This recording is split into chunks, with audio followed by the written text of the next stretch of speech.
നവകേരള സദസ്സിനിടെ കരിങ്കൊടി കാണിച്ച youth Congress KSU പ്രവർത്തകരെ ക്രൂരമായി മർദ്ദിച്ച കേസില് മുൻ മുഖ്യമന്ത്രി പിണറായി വിജയന്റെ ഗൺമാന് അനിൽകുമാറും സുരക്ഷാ ജീവനക്കാരും ഒടുവില് പ്രത്യേക അന്വേഷണ സംഘത്തിന് ASIT മുന്നില് ചോദ്യം ചെയ്യലിനായി ഹാജരായി. ആലപ്പുഴ ക്രൈംബ്രാഞ്ച് ഓഫീസിലാണ് ചോദ്യം ചെയ്യല് പുരോഗമിക്കുന്നത്. ഗൺമാന് അനിൽകുമാറിനു പുറമെ സിവില് പോലീസ് ഓഫീസർമാരായ സന്ദീപ്, വിപിന്, അരുണ്, ഷൈജു എന്നിവരടങ്ങുന്ന 5 പ്രതികളാണ് സിറ്റിനു മുന്നിലെത്തിയത്. ചോദ്യം ചെയ്യലിനോടനുബന്ധിച്ച് ക്രൈംബ്രാഞ്ച് ഓഫീസിനു മുന്നില് സുരക്ഷ ശക്തമാക്കിയിട്ടുണ്ട്. മണിക്കൂറുകള് നീണ്ട വിശദമായ ചോദ്യം ചെയ്യലിനു ശേഷം പ്രതികളുടെ ഔദ്യോഗിക അറസ്റ്റ് സാങ്കേതികമായി രേഖപ്പെടുത്തി ഇവരെ സ്റ്റേഷൻ ജാമ്യത്തില് വിട്ടയച്ചേക്കുമെന്നാണ് സൂചന.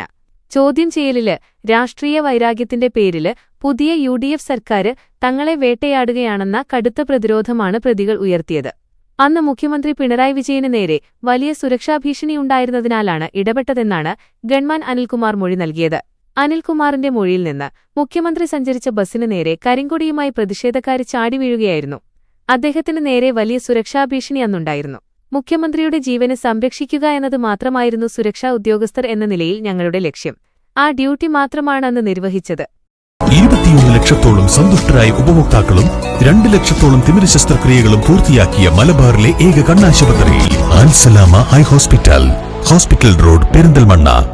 എന്നാൽ ഭരണം മാറിയതോടെ ഞങ്ങളെ കള്ളക്കേസിൽ കുടുക്കി വേട്ടയാടുകയാണ്. കേസില് ഇനി എന്താണ് സംഭവിക്കേണ്ടതെന്ന് കോടതി തീരുമാനിക്കട്ടെ. പ്രതികൾക്കെതിരെ 308 വകുപ്പ് പ്രകാരം വധശ്രമക്കുറ്റം ചുമത്തിയിരുന്നുവെങ്കിലും ആലപ്പുഴ ജില്ലാ സെഷൻസ് കോടതി പ്രതികൾക്ക് മുൻകൂറി ജാമ്യം അനുവദിച്ചിരുന്നു. 3 ദിവസം രാവിലെ 10 മുതൽ വൈകിട്ട് 4 മണിവരെ പ്രതികളെ ചോദ്യം ചെയ്യാമെന്നും ഈ സമയത്ത് പ്രതികളെ കസ്റ്റഡിയിൽ വെക്കാമെന്നും കോടതി വ്യക്തമാക്കിയിട്ടുണ്ട്. അറസ്റ്റ് രേഖപ്പെടുത്തിയാല് 1 ലക്ഷം രൂപ ബോണ്ടിലും 2 ആള് ജാമ്യത്തിലും പ്രതികളെ വിട്ടയക്കണമെന്നാണ് കോടതി നിർദ്ദേശം. അടുത്ത 2 ദിവസം കൂടി ചോദ്യം ചെയ്യല് തുടരും. ചോദ്യം ചെയ്യല് പൂർത്തിയായാല് അന്തിമ റിപ്പോർട്ട് കോടതിക്കും DGPക്കും നൽകിയ ശേഷം കുറ്റപത്രം സമർപ്പിക്കുന്നതിലേക്ക് അന്വേഷണ സംഘം കടക്കും.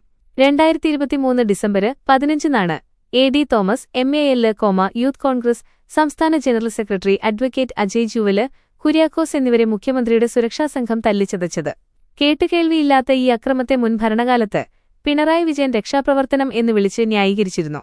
എന്നാൽ VD സതീശന്റെ നേതൃത്വത്തിലുള്ള പുതിയ UDF സർക്കാര് അധികാരമേറ്റതിന് പിന്നാലെ ഇരകൾക്ക് നീതി ഉറപ്പാക്കുമെന്ന് പ്രഖ്യാപിച്ചിരുന്നു. ഇതിന്റെ അടിസ്ഥാനത്തിലാണ് സിറ്റ് അന്വേഷണം ഊർജിതമാക്കി പ്രതികളെ നിയമത്തിനു മുന്നിൽ കൊണ്ടുവന്നിരിക്കുന്നത്. കേസിലെ 5 പോലീസുകാരും നിലവിൽ സസ്പെൻഷനിലാണ്.